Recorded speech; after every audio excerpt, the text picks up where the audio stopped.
Au sein de l'armée impériale, il existe deux corps d'armée d'une grande importance. Le premier, celui que vous connaissez tous, le corps des Stormtroopers, et le deuxième, le corps des soldats de l'Empire.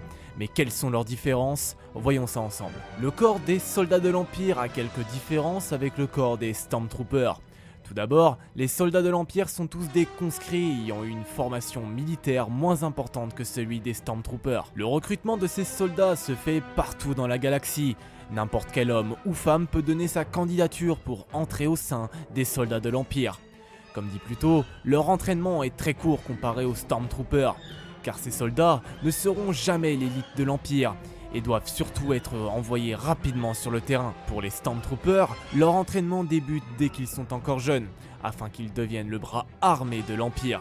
Les enfants sont endoctrinés au modèle impérial afin qu'ils suivent les ordres sans poser de questions, et subissent un entraînement bien plus poussé pour qu'ils soient tous efficaces sur le champ de bataille. Chacun de ces deux corps ont leur propre équipement. Les Stormtroopers sont équipés avec leur armure de plastoïdes et les armures se voient modifiées avec chaque variante de Stormtrooper. Les soldats de l'Empire sont eux bien moins équipés, étant vêtus d'une simple tenue de l'Empire sur lequel pouvaient être rajoutées des pièces d'armure ne couvrant pas tout le corps comparé aux Stormtroopers.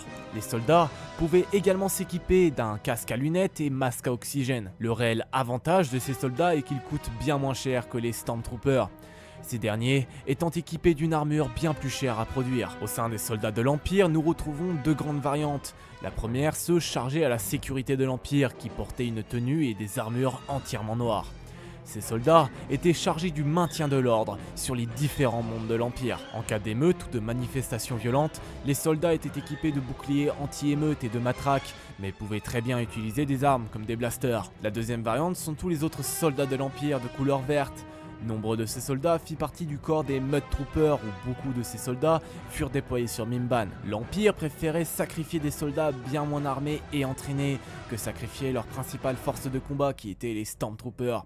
Bien que certains Stormtroopers furent déployés et seront nommés les Stormtroopers de Mimban. Voilà, cette vidéo est désormais terminée, j'espère qu'elle vous aura plu. Si c'est le cas, vous connaissez déjà la chanson, n'hésitez pas à liker, à vous abonner, merci à vous. Je tiens à vous remercier pour les 3000 abonnés, je sais c'est un petit peu en retard, mais à l'heure actuelle où je tourne cette vidéo, on vient de les atteindre, donc grand merci à vous tous.